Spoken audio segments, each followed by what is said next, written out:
النظام الانتخابي وشروط الترشيح لمجالس المحافظات، هذا هو موضوع حلقتنا لهذا الأسبوع من موضوع للمداولة. معي أنا عمار الصالحي، حياكم الله مشاهدي قناة كركوك الفضائية، وسنناقش هذا الموضوع ومجالس المحافظات والانتخابات والكيفية والقانون مع السيد نجاة حسين، عضو مجلس محافظة كركوك السابق. حياك الله أستاذ نجاة، وأهلا وسهلا بك في برنامج موضوع المداولة. الله يحييك، أهلا وسهلا. وأيضا الدكتور أيوب البزرقان، مدرب التنمية البشرية، حياك الله وأهلا وسهلا فيك ضيفا عزيزا علينا. الله محييك، أعزك الله، بارك الله فيك، شكرا. خليني أبدأ وياك أستاذ نجاة على قانون انتخابات مجالس المحافظات وأيضا الصيغة العامة للقانون، كيف ترى القانون؟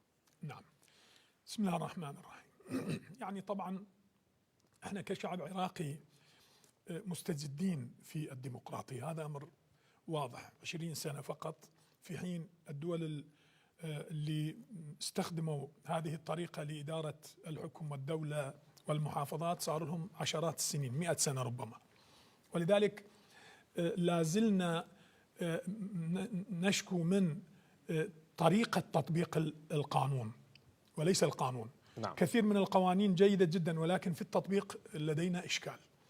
في قانون مجالس المحافظات الآن ربما البرلمانيين بالذات والمستفيدين من غياب مجالس المحافظات يدعون ويقولون ويبررون ويقولون، بل وقسم يطالبون علنا يقولون نرفض إجراء الانتخابات، في حين الدستور ثبت هذا القانون وانتخابات مجالس المحافظات. إذا كان من يريد ويرغب إنهاء عمل المجالس وإلغاء المجالس عليه أن يستفتي الشعب في نعم. العراق. نحن بشكل عام القانون اللي جرى على أساس انتخابات البرلمان السابق، نحن الآن أتحدث كتركماني، نحن لسنا راضين من القانون الذي مررت ونفذت وطبقت في القانون في إجراء انتخابات البرلمانية الماضية. السبب أنه إحنا في محافظة كركوك حصرا نحن لدينا إشكال. الإشكال وهو أنه إحنا 3 مكونات أساسية. الإخوة المسيحيين لديهم كرسي بعد كوتا ما داخل ضمن التنافس الانتخابي فعلا فيما بينهم، ولكن إحنا القوميات ال3 الإخوة العرب لديهم مناطق مغلقة 100% للعرب، تأخذ حويجة، رياض، رشاد، أطراف الدبس، أطراف داقوق، كثير من المناطق مغلقة للإخوة العرب. هذه لا يمكن أن يفوز فيه لا كردي ولا تركماني. ربما أكو 1000 2000 3 4 5000 صوت تركماني أو عربي في هذه أو كردي في هذه المناطق، ولكن لا يمكن الاستفادة لأنه العتبة الانتخابية يكون أكثر من 10,000، ولذلك هذه الأصوات يخسرها التركماني خلينا نقول. وهناك مناطق كردية صرفة 100% وفيها ربما 1000 2000 5 6 من الأصوات للتركمان أيضا سيذهب سدى، لأنه لا يستفيد. لا يمكن أن يفوز أو يصعد شخص من هذه المنطقة، لأنه عدد الأصوات الموجودة هناك فعلا لا يمكن أن يصل إلى عتبة الانتخابات. إذن إحنا التركمان.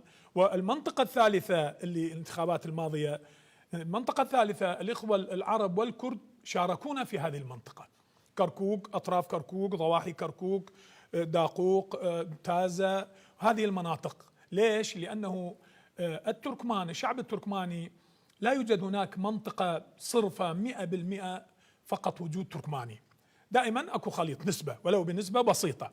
ولذلك الإخوة العرب والإخوة الكرد شاركونا في منطقتنا الثانية، ولذلك نحن سنخسر بضعة آلاف في المناطق العربية وبضعة آلاف في المناطق الكردية، وبالتالي نحصل على عدد مقاعد متواضعة.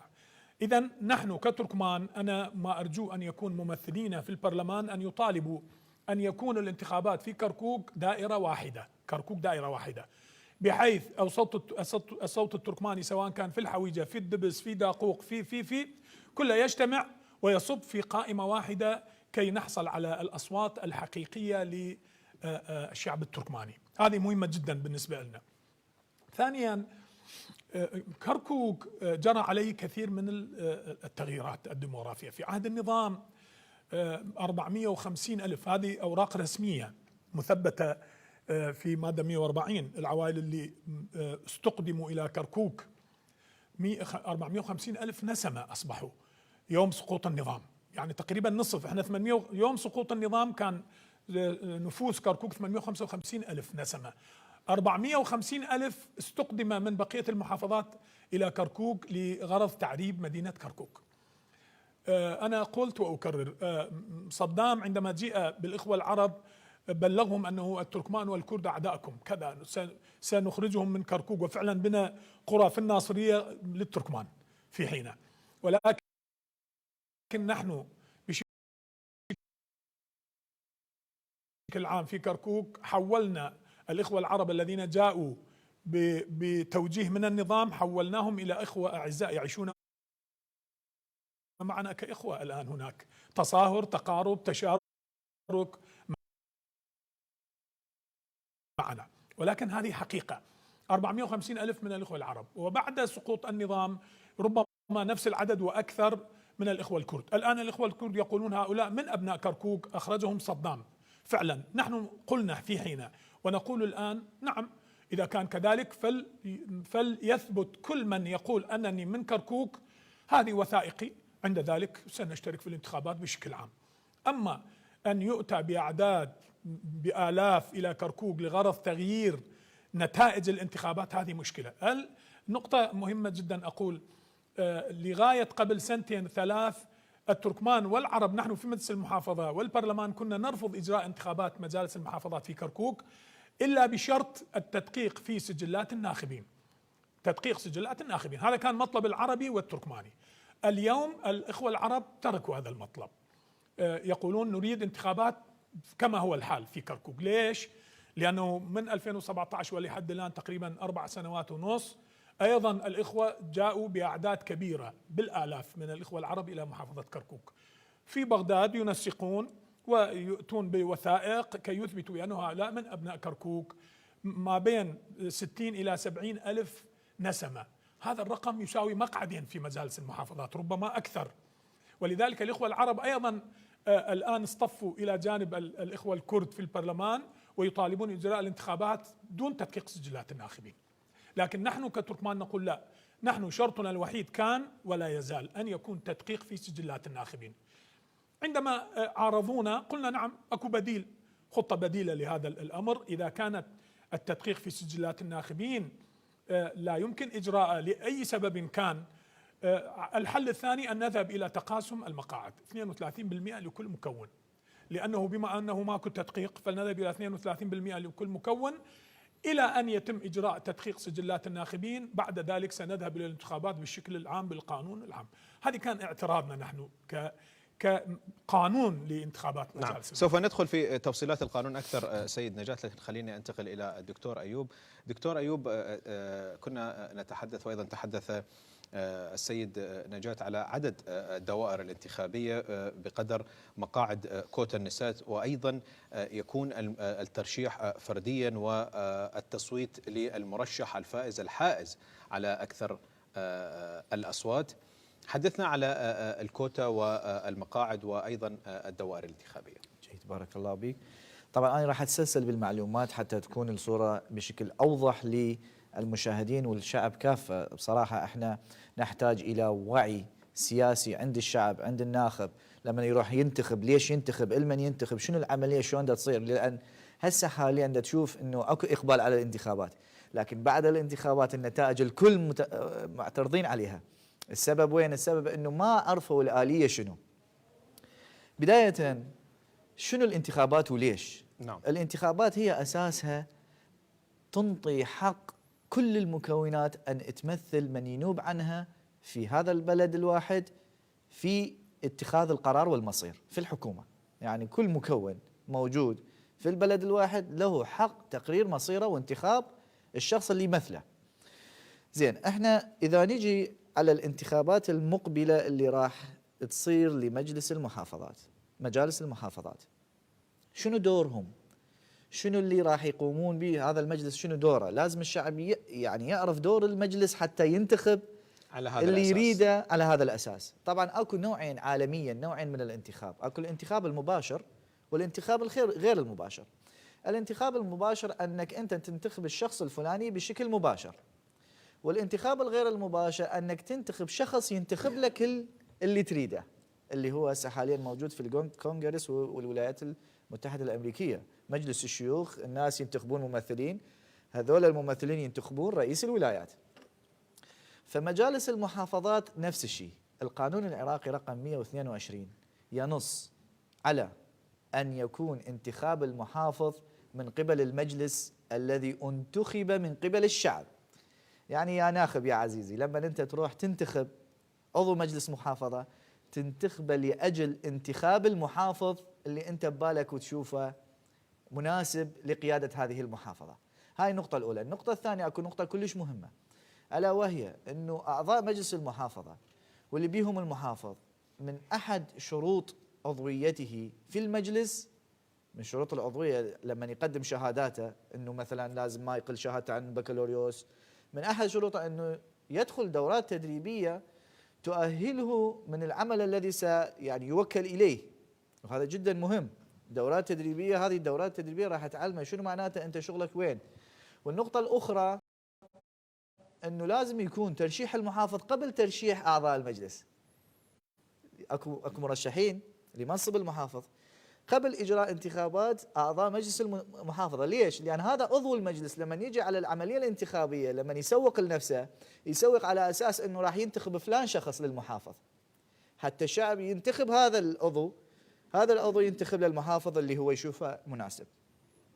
النظام الحالي الموجود اللي هو نظام الصوت الواحد الغير المتحول، هذا النظام شنو؟ هذا النظام تدري احنا الشعب مر بانتخابات عديدة من وراء 2003 لليوم، انه اغلب المشاكل اللي واجهها الناخب انه ينطي صوته لفلان وبعدين النتيجة تطلع لغير شخص، لأن الحزب كان ياخذ الأصوات وبعد ذلك يقدم المرشح اللي هو يريده.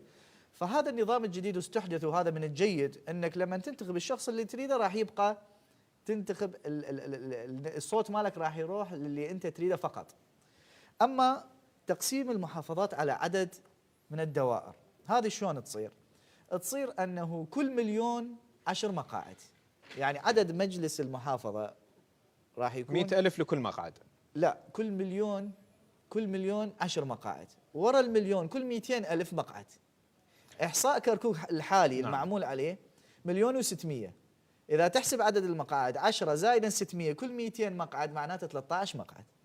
زين، عدد الدوائر الانتخابية شلون تتوزع على محافظة كركوك؟ هي صارت 3 مثل ما أستاذ نجار ذكر، المكون التركماني وإشكالياته، وأيضا هناك مكونات أخرى، وهناك مكون آخر وهو الناس اللي عندها نظرة أخرى، نظرة المستقلين، نظرة اللي ما يريدون الوجوه السابقة تظهر.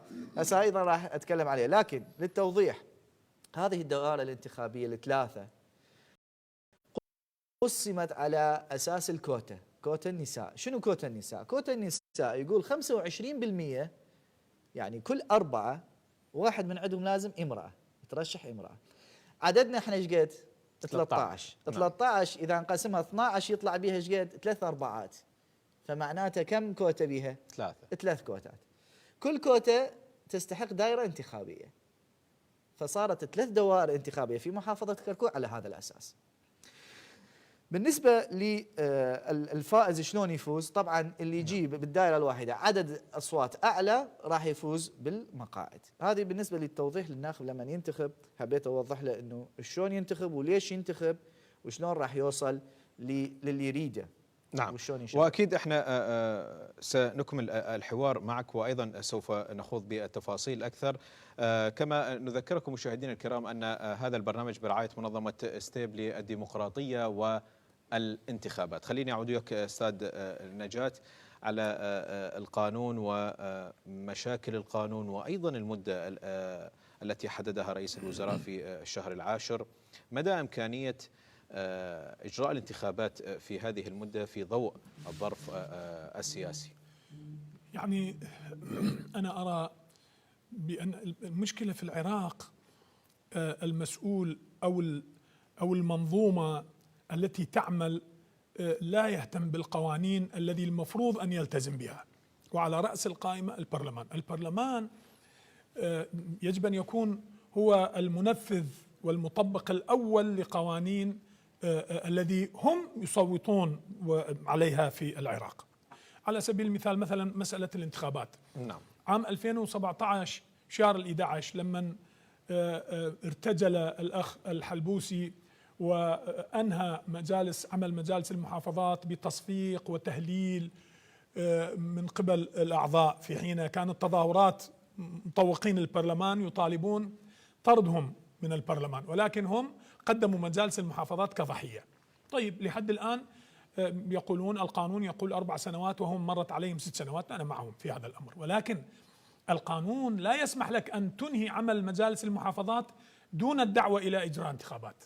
هنا تترك فراغ دستوري هذا يكون. نعم. الآن 3 سنوات ونصف تقريبا ماكو مجالس، وآثار ونتائج عدم وجود المجالس هو واضح للعيان. الآن السياسيين الذين صوتوا لإنهاء عمل المجالس أكثر من نصف ربما 60% هم يطالبون بعودة المجالس نظرا لتفشي الفساد الموجود في كل المحافظات وليس في كركوك فقط. إذن البرلمان عندما يريد أن ينهي عمل المجالس يجب كان عليه أن يحدد موعد لإجراء انتخابات، لا أن يتركها سائبة هكذا. هذا لو كان هناك لدينا شكاوي مقدمة للمحكمة الاتحادية يجب أن يحاكم ويحاسب الذي أنهى عمل المجالس دون الدعوة إلى انتخابات مجالس المحافظات. هذه أولا. ثانيا، أنا دائما كنت أقول وأكرر، البرلمان، المشكلة في العراق البرلمانيون يرون أعضاء مجالس المحافظات كمنافس لهم في مسألة إدارة الأمور في المحافظات. يعني في حين الدستور شخص 7 فقرات، هذه 7 فقرات ضمن تخصص البرلمان. مجالس المحافظات لا يمكن أن يشتركوا في هذه الصلاحيات، موجود في الدستور. ما باقي ال7 فقرات كل يقع ضمن صلاحيات مجالس المحافظات. هذه الدستور حدد ذلك. ربما البرلمان يرى نفسه أعلى شأنا من مجالس المحافظات. أنا أقول إذا كان البرلمان أعلى شأنا عليهم أن يحلوا هذا الإشكال أيضا. عضو البرلمان كل 100,000 عضو، الآن عضو مجلس محافظة عضو مجالس المحافظات أيضا كل 100,000 عضو. إذن 100,000 ساكن في محافظة ينتخب نائب، ونفس 100,000 ينتخب عضو مجلس. إذن القوة الديمقراطية لعضو المجلس يساوي القوة الديمقراطية للبرلمان. وواجبات ومهام، هذه أيضا مشكلة. احنا 13 سنة صارت عندنا خبرة في هذا الموضوع. أنا اللي لاحظته خلال 13 سنة كان أكو عضو هواية عدد من الأعضاء، رأس الشهر يجي يستلم راتبه ونثريته ويسافر، ورا شهر شهرين يرجع يستلم راتبه يصرح له تصريحين ويترك ويروح. الموجودين في مجلس المحافظة في البناية ربما 10 15 20 ليس بأكثر. كان المواطن عندما يأتي إلى المجلس يريد أحدهم ليشتكي حتى لو ما يحل مشكلته، ولكن الاستماع يريح المواطن. ولذلك أبناء الشعب في محافظة كركوك بكل مكوناتها دون ذكر المكونات تركماني عربي كردي، عندما يتم إجراء الانتخابات عليكم أن تنتقوا، عليكم أن تختاروا الأشخاص الخدومين وليس ذوي الأصوات العالية والتصريحات النارية ومديري البرامج التلفزيونية. هؤلاء تجار يتاجرون بالقضية. اختاروا الشخص المناسب في المكان المناسب، الشخص اللي يخدم، الشخص الموجود دائما بين أبناء شعبه. محافظ العمارة صار له 15 سنة، الصبح يلبس البدلة وينزل يروح ويا البلدية للمجاري، يروح ويا دائرة الماء، هم يحفرون هو واقف على راسهم. هيك شخصيات انتخبوا حتى يخدموكم. ربما بعض الأساسة يتصورون بأننا بدأنا بحملة انتخابية قبل إجراء الانتخابات. أنا أطمئنهم، لست مرشحا لمجالس المحافظات، ولكن كخبرة أقول لأبناء شعبي اختاروا الشخص الخدوم والمناسب اللي يخدم واللي ما يتكبر واللي ما رئيس عشيرة رئيس حزب، هذا يرى نفسه أعلى من الشعب وأعلى من الجمهور، ولذلك يستنكف من أن يستقبل، أن يخدم، أن يتابع أعمال المواطنين. نعم، أكيد سوف نعود لك أستاذ نجاة، وخاصة أعيد على سؤالي مرة أخرى على إمكانية إجراء الانتخابات بشهر العاشر، وأيضا الأجواء السياسية، لكن قبلها خليني أنتقل للدكتور أيوب. تطبيق نظام سانت ليغو على أن لا يزيد 1.4، وأيضا جعل قائمة المرشحين لكل حزب ما تزيد عن قائمة أو عدد المقاعد المخصصة للدائرة الواحدة. جيد. هو احنا دائما نعمل على توعية المجتمع في كافة مجالاته، ومن ضمنها المجال السياسي. شنو معناته نظام سانت ليغو؟ شنو معناته النظام الأغلبية، نظام التمثيل النسبي؟ هذني يعني احنا نقوم بها دورات طبعا. نعم. ومطلوب بشكل يعني مباشر من الجهات الإعلامية التوضيح للشعب وتثقيف الشعب لهذه الأنظمة، وحتى مطلوب من الجهة الإعلامية لمجلس النواب ورئاسة مجلس الوزراء أنه تقوم ببرامج إعلامية لهذه الأمور حتى الشعب يفهم هذا الشيء. راح أختصر على نظام سانت ليغو اللي هو استحدث حديثا في العراق، وهو نظام سائد ومشهور، لكنه ما كان فيه هذا الكسر اللي هو 0.4. يعني هو نظام شنو؟ نظام الكتلة اللي حائزة على أكبر عدد من الأصوات تقسم على أعداد فردية حتى يتم تقسيم الأصوات كليتها بشكل أنه ما نفقد أصوات. نعم. الأصوات ما تروح. الأعداد الفردية 1 3 5 7 وهكذا. والأفضل أنت طبعا النتائج الأفضل تحصل عليها لما نتقسم في الأرقام البادية البداية. بعد ذلك لما صار هناك عدد أصوات كثيرة مهدورة، طبق في الانتخابات الأخيرة 1.7، والآن الهدف أنه يطبق على 1.4. شنو معناته أنه أني أقسم على 1.4 ما أقسم على 1.7؟ الهدف من المكون الصغير أو الأصوات الصغيرة أو اللي ما جابوا أصوات هواية يحصلون حتى ولو على مقعد واحد، لأن كل ما زاد نسبة التقسيم كل ما اللي جاب أصوات هواية راح يحصل على مقعد أكثر. هذه بالنسبة لنظام سانت ليغو باختصار، يعني ولو هو نظام يحتاج الكثير من التفصيل. نعم. أما بالنسبة لعدد المقاعد، حضرتك سألتني. نعم، المخصصة لكل دائرة. لكل دائرة، لكل حزب مثلا. نعم. الحزب الواحد ما يقدر يقدم أكثر من 13 مرشح. يعني عدد المقاعد قديما ما كان هكذا. يعني ممكن أنت عندك خلينا نقول 6 مقاعد تقدم 20 مرشح، وبعد ال 20 مرشح تحصل على عدد أصوات كثيرة، وبعد ذلك تختار اللي تريده من ال 20 تختار 6. هسه ما تقدر تتجاوز، الحزب ما يقدر يعطي أكثر من 13 مرشح. يعني عنده قائمة مقاعد بالضبط مخصصة لكل محافظة. بالضبط، يحق له يقدم 13 مرشح. طبعا هسه حاليا الحزب اللي يعرف بالتخطيط الاستراتيجي لهذه العملية الانتخابية ما راح يقدم حتى ال 13، راح يقدم أقل بهواية، لأنه الصوت الواحد الغير المتحول راح يقيده بالمرشح اللي جاب عدد أصوات. نعم، وهذا ما شفناه حتى بالانتخابات بالضبط. الأخيرة لمجلس النواب. كثير من الأصوات أو كثير من الكتل جاءت بأصوات كبيرة لكنها أخذت مقاعد قليلة، لم تحسم اللعبة بشكل صحيح، سميت بهدر الأصوات فعلا. نعم. فهذه العملية لازم يعني المكونات الحزبية تعرفها. وبالإضافة إلى ذلك هذه فرصة أيضا للمستقلين، يعني المستقل أيضا يقدر يرشح بشخصيته.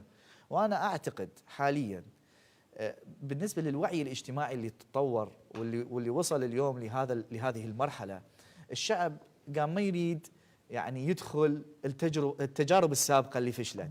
الشعب قام يريد يحصل على تجارب جديدة.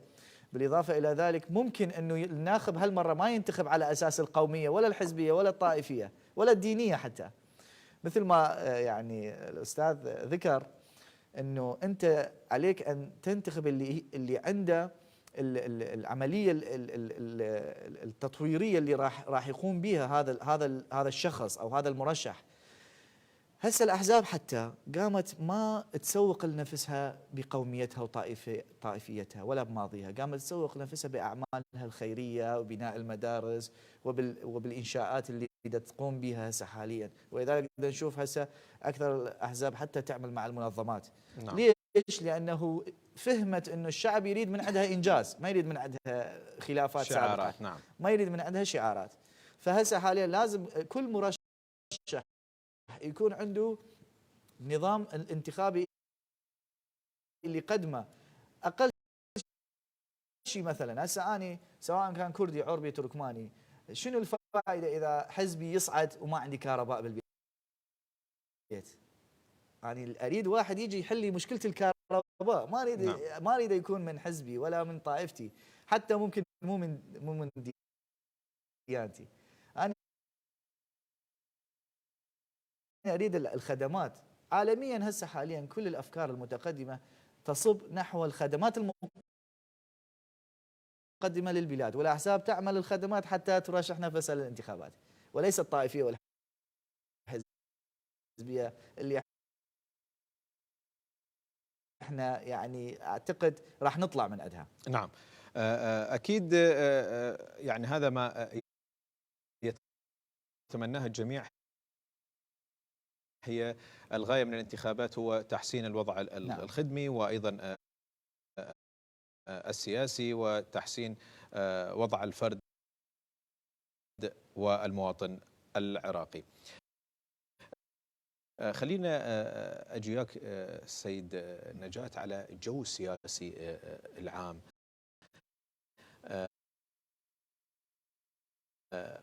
كثير من التصريحات تقول ما راح تجري الانتخابات بشهر العاشر، الوقت قليل، لحد الآن أكو فجوات كبيرة ما بين الكتل السياسية فيما يخص مجالس المحافظات. هناك قد يكون ضغوطات خارجية للموعد، ممكن البعض يقول ممكن يتأجل إلى السنة اللي بعدها. الجو السياسي شلون نشوفه؟ هل هو مهيئ لإجراء الانتخابات أم أن الإرادة السياسية راح تفرض نفسها؟ نعم، طبعا في العراق منذ السقوط ولحد الآن الطبقة السياسية عودونا على التأجيل.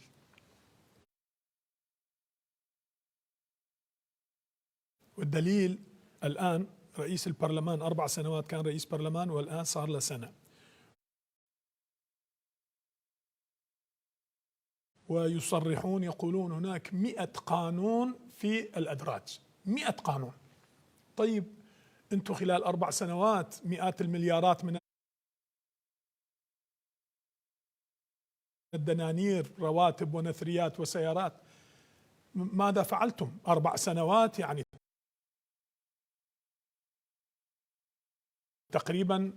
تقريبا 2000 يوم، و100 قانون لحد الآن غير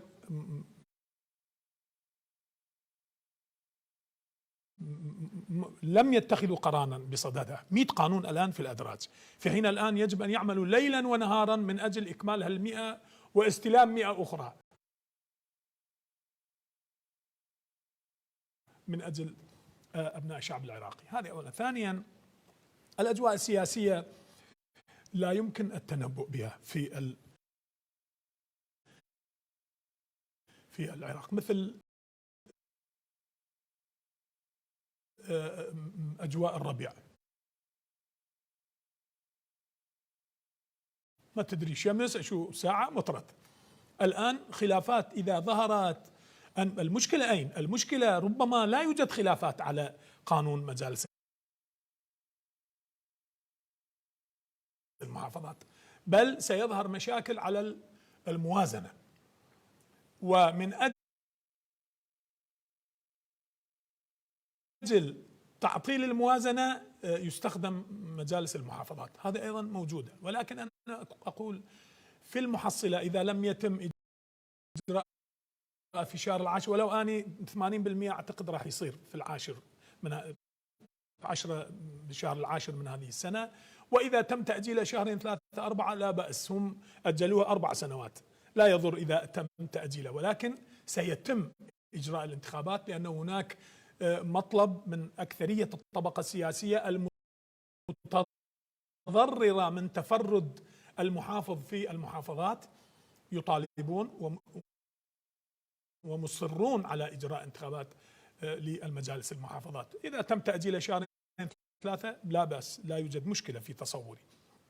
أنا اللي أرى أنه مثلا المشكلة، قلت وأكرر، احنا مشكلتنا في البرلمان، والدليل 4 سنوات وهي 3 سنوات ونصف ماكو مجالس المحافظات، في حين ليس من صلاحياتهم إلغاء، عليهم كانوا أن يبادروا. هذه أولا. ثانيا، منذ سقوط النظام ولحد الآن أعضاء مجالس الأقضية والنواحي الأمريكان جاءوا إلى الأقضية والنواحي، قدموا عرض اللي يريد يصير عضو في مجلس الناحية والقضاء اجوا في حين تدرون كان القاعدة يذبح ويقتل أي مسؤول، ولذلك كان السبع الرجال الشجاع يصير عضو في هذه المجالس، لا مثل الآن. الآن عركة على عضوية المجالس، ولكن في حين كانت أمور صعبة جدا. 20 سنة لم يتم إجراء انتخاب مجالس الأقضية والنواحي. من المسؤول؟ البرلمان هو المسؤول، في حين كان عليهم أن يقرروا قانون وينظموا عمل الانتخابي ويجرى العملية الانتخابية. من المحصلة شوف مجالس الأقضية والنواحي ما سووا له انتخابات أصلا، مجالس المحافظات عطلوه. الهدف شنو؟ الهدف أن ينفردوا في إدارة العراق. لا يزال الفكرة الدكتاتورية يعشعش في أدمغة مديري العمل في البرلمان، يرفض مشاركة أي جهة في إدارة الدولة العراقية، سواء كان عضو مجلس ناحية، قضاء، محافظة، في حين هذا هو الرأس مال الديمقراطية، هو أن يكون يتوزع توزيع المناصب والإدارة. أنا عندما أقول توزيع المناصب، الآن الشعب العراقي بشكل عام يرون المسؤول يأخذ المليارات، ولذلك المسؤول دائما متهم، ولكن أعضاء مجالس المحافظات يجب أن يكونوا خدمي. أنا أتحدث عن الذي يأتي ليخدم، لا الذي يأتي ليشكل حزب وليخدم حزبه ولذلك مجالس المحافظات مهمته أقوى من البرلمان. البرلمان يقرر قوانين، ولكن التنفيذ والتطبيق والتنفيذ وتقديم الخدمات يتم من خلال مجالس المحافظات. هذا اللي أنا أراه ضروري جدا. مجال والعدد قللوه 13، أنا في نظري 13 قليل. 100,000 ناخب عضو برلمان و100,000 ناخب عضو مجلس محافظة، ماكو تناسب. عدد مجالس المحافظات يبقوا فد 20 22 حتى تقسيم اللجنة، لأنه أكو أقلها 10 لجان أكو في مجالس المحافظات، كي يكون لكل مثلا لجنة شخصين عضوين حتى يديروا العمل. مفروض البرلمان يقللون العدد. وأذكركم قبل 7 سنوات عندما صارت تظاهرات والبرلمان دخلوا بالبرلمان وطردوهم، كان المطلب هو أنه تقليل عدد البرلمان 229، في حين قالوا خلي يكون 150. أنا أقول 100 كافي، 101 على رقم عدد السبحة، 101 كلش كافي، لأنه مجرد ونأتي بأناس يفهمون في القوانين وإقرار القوانين ويفهمون الأمور الإدارية والسياسية بتفاصيلها. لا والله أنا رئيس عشيرتي، لأنه رئيس عشيرتي أدزه وهو كل شيء ما يعرف بالقوانين مثلا. ولذلك الشعب العراقي قلت نحن مستجدين في الديمقراطية، وجاي ندفع الثمن من دماء أبنائنا ومن المليارات من الأموال المسروقة حتى من البنك المركزي. أنا ما شايف دولة الإنسان عندما يخشى على أمواله يودعه في البنك وليس في بنك كركوك. ربما بنك كركوك يحوم حول أنه يخاف اليوم حرامي ينزلون كذا فاسدين، ولكن البنك المركزي يطمئن الجميع. المفروض بنك المركزي يحتضن الجميع، يطمئن الجميع ويرسل رسالة اطمئنان للجميع. وإذا نكتشف في ليل الساعة 12 يذاع بيان بأنه يابا سرقة القرن، يابا شنو سرقة القرن؟ والله دخلوا سيارات وبيكابات ولوريات حملوا المليارات وطلعوا. منو ورا شهرين ما ادري شهر اكتشفوا انه فلان وفلان وفلان، وجابوا فلان وخلوه بالسجن 48 ساعه، واذا يطلق صراحه يابا روح جيب لنا الفلوس المسروقه. والله اذا اكو ناس من البنوك سرقوا 10 مليار 12 مليار يحكمون عليه 2 3. اذا هالشكل الشعب العراقي كله راح نبدي. اذا سرقت 10 مليارات 3 سنوات سجن، والله ما ارخصه. نعم، ونفس القانون يطبق على شخص قد يكون متلقي رشوة أو 100 أو أو دولار أو سرقة 100 دولار، يحكم 7 سنوات. خلينا أنتقل ويا دكتور أيوب عن العد والفرز الإلكتروني، وأيضا استخدام البطاقة البيومترية حصرا في الانتخابات. نعم. هو طبعا اكو نوعين من عد والفرز، اكو نعم. عد فرز الكتروني واكو يدوي.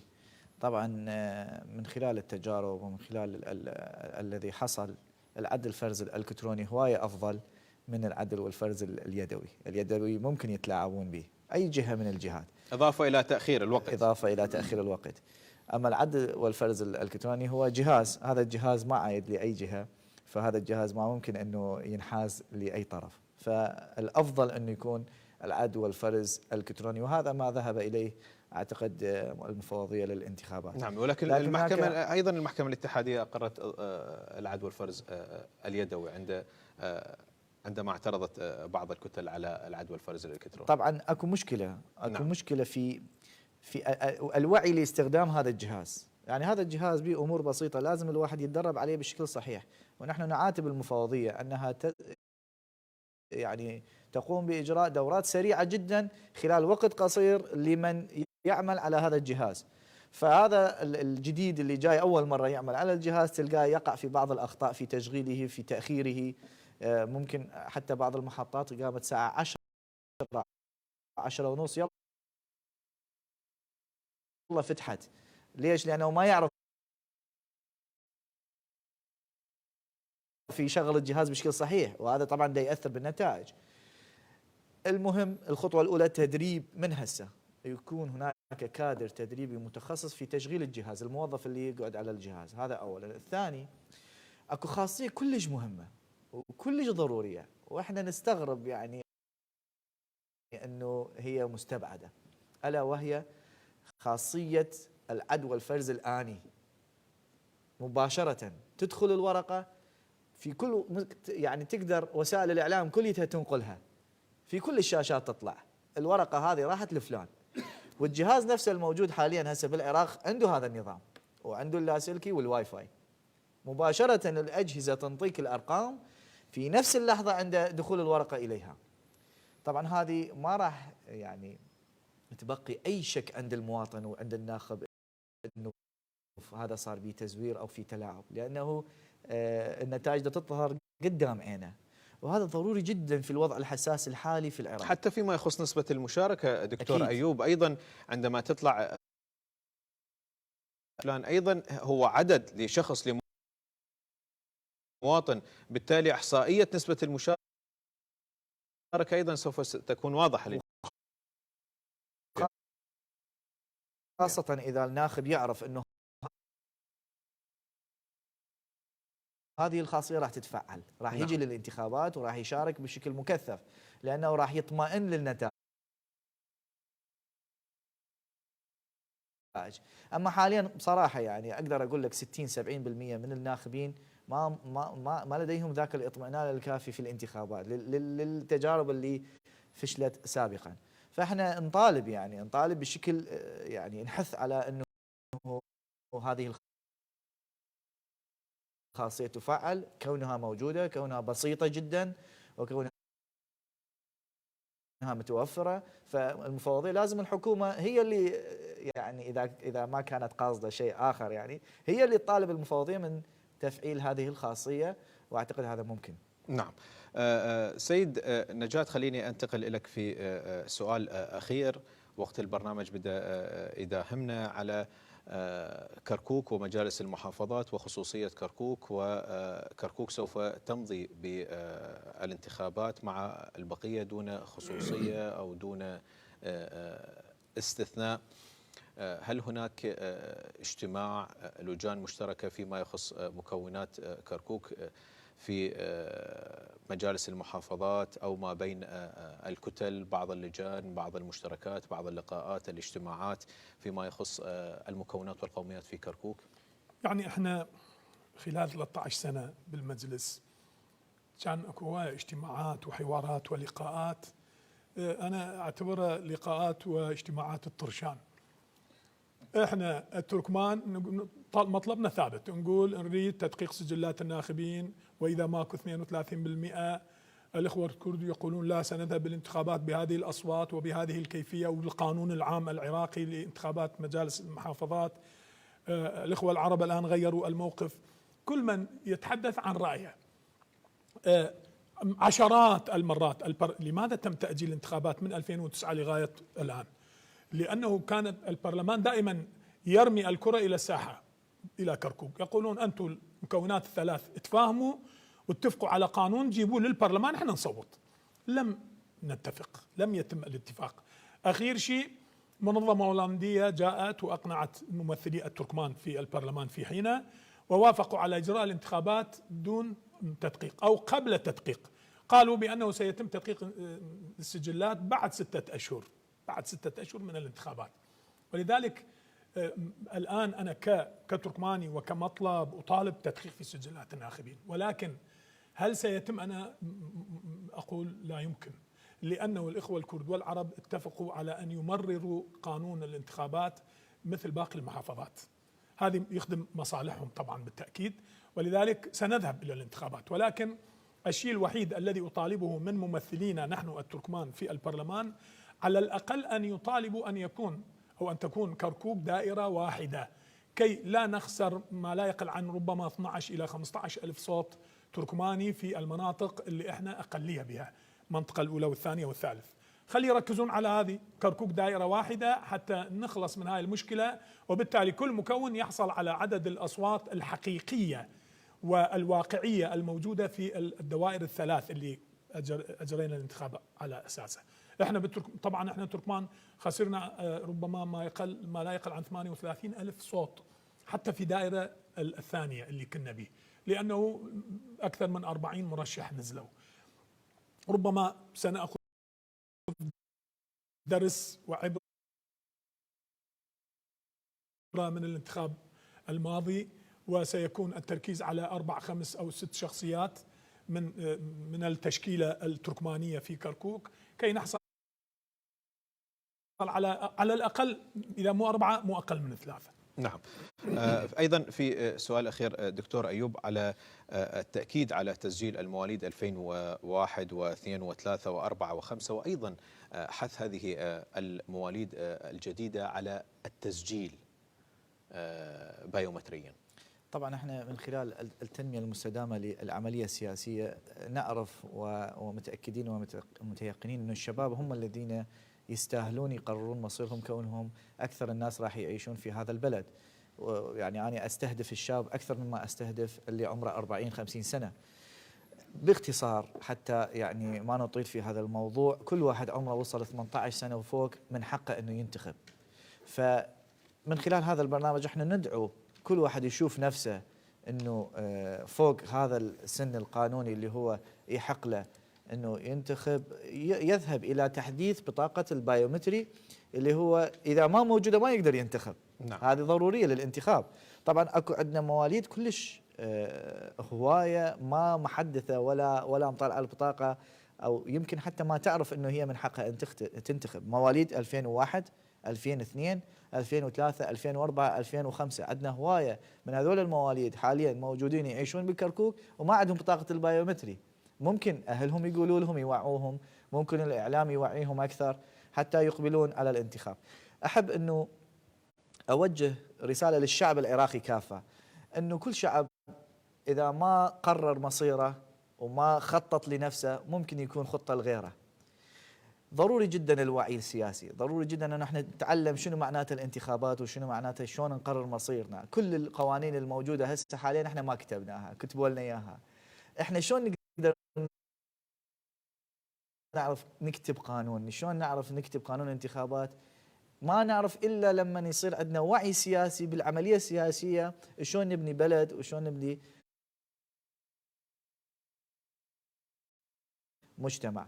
أدعو إلى تعديل قانون 122 اللي هو ينص على أنه يفرض على كل محافظة تنتخب ممثلين حتى ينتخبون المحافظة، إلى تعديله على أن يعطي الشعب أن ينتخب انتخاب مباشر للمحافظ. يعني المحافظ ما يحتاج ذاك الوقت إلى انتخاب مجلس محافظة من أجل انتخابه، بل ينتخب مجلس المحافظة لدوره المهم، الدور الرقابي مهم لمجلس المحافظة، ضروري أنه يبقى، لكن بالإضافة إلى ذلك انتخاب المحافظ يكون بشكل مباشر من قبل الشعب. نعم، وأكيد هذا ما نتمناه نحن أيضا، وهذه هي الغاية من الانتخابات. لتحقيق هدف الانتخابات هو تحسين الوضع الخدمي وأيضا انعكاس على الوضع السياسي. السيد نجاة حسين عضو مجلس محافظة كركوك السابق، أشكرك جزيل الشكر لانضمامك إلينا في برنامج موضوع المداولة عبر شاشة قناة كركوك الفضائية. كما أشكر الدكتور أيوب البزرقان مدرب التنمية البشرية، أشكرك جزيل الشكر لانضمامك إلينا. مشاهدينا الكرام، هذا البرنامج كان برعاية منظمة ستيب للديمقراطية والانتخابات. أشكر لكم حسن المتابعة، ألتقيكم الأسبوع القادم، إلى ذلك الحين السلام عليكم.